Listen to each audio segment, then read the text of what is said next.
Recently, UK Finance published its Fraud the Facts research, which we, LexisNexis Risk Solutions, sponsored.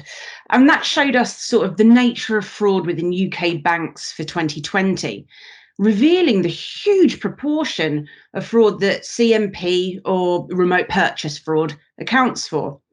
I think it's over actually £453 million in 2020, which was around a third of all fraud losses for the year. And with this scale of loss, as well as the regulatory changes around strong customer authentication that are coming into force this year, as we know, it's meant issuers are having to put a real focus on how they can improve and address CNP fraud. So, Kate, first things first, from your perspective, what are the things that banks could be focused on right now to help address the problem of CNP? First and foremost, obviously, getting themselves up and running on the latest version of the 3DS protocol to enhance their risk decision making. But that's not going to be enough. I think thinking about merging of card space and online banking is going to be the key. And joining all of those available means together to build a single customer view, looking at the behaviors online and offline, having the transactional data mixed with behavioral patterns, looking at additional data sources such as telecommunications information. For example, if you are still looking at OTPs to do verification of payments, or maybe looking at device binding for as many verticals and products that you have in-house as possible.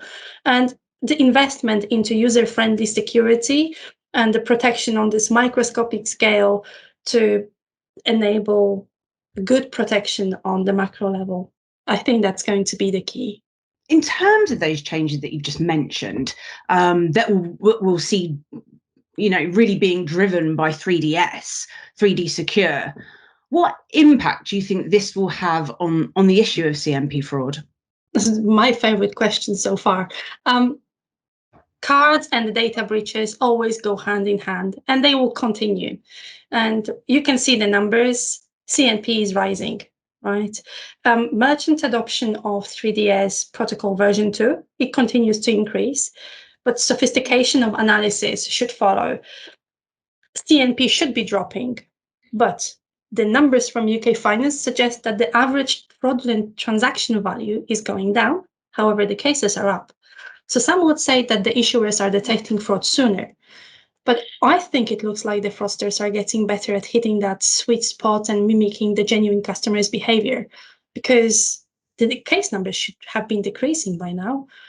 And I think what will actually follow is circumventing the authentication methods, studying customers' spending pattern, committing fraud in places where the genuine cardholder usually shops. Fraudsters already use machine learning and they apply complex analysis to transactional patterns.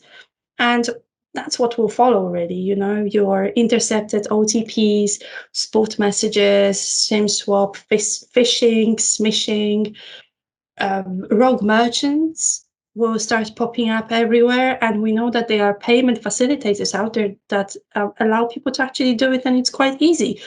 It will be also the focus on different channels, and fraudsters will moving into those.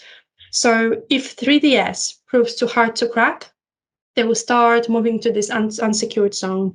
They will potentially start targeting contact centers, and they will be ordering that way because obviously they will be preying on customer services and making sure that the customer is satisfied. That will be forcing the merchants to either step up protection or shut down the business. And what about transaction risk assessment?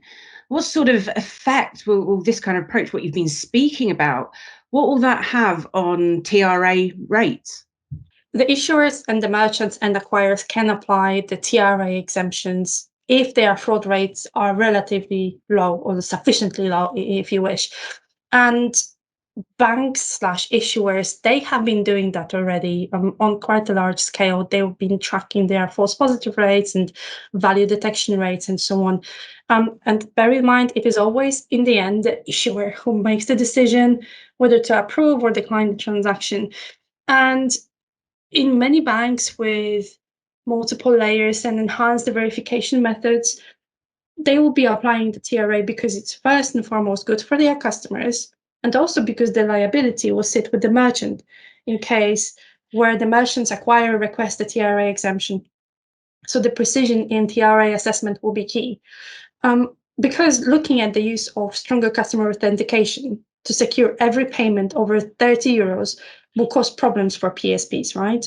So the management of TRA rates will benefit PSPs as they will be able to retain existing clients and obviously gain new ones.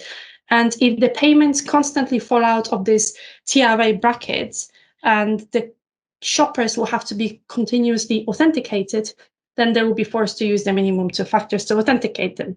So then there will be fewer calls to the services, such as, I don't know, SMS or whatever, to actually verify those cardholders, those shoppers.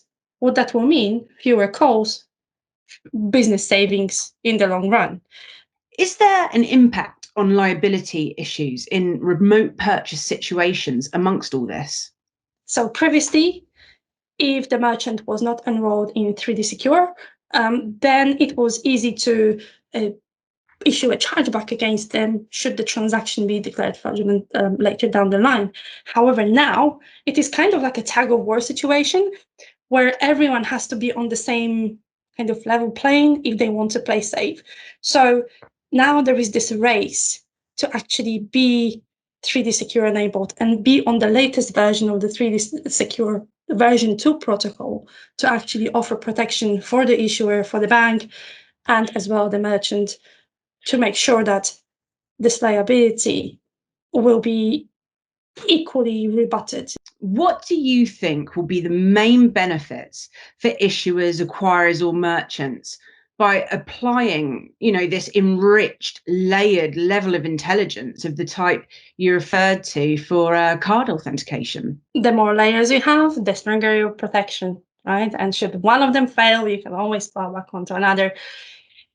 I think the realization that we are no longer working remotely and working in silos is important, because now merchants, PSPs, issuers, acquirers, they have to join forces. They must join forces to actually seriously start sharing useful information before it's too late.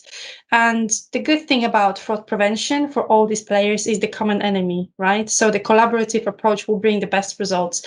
And using global networks, for example, that are deployed at various businesses and feeding from that collective source of data will be key. And the main benefit will be the customer retention. That's what it really is. The more customers you retain, the better your business objectives and your return on investment in the long run.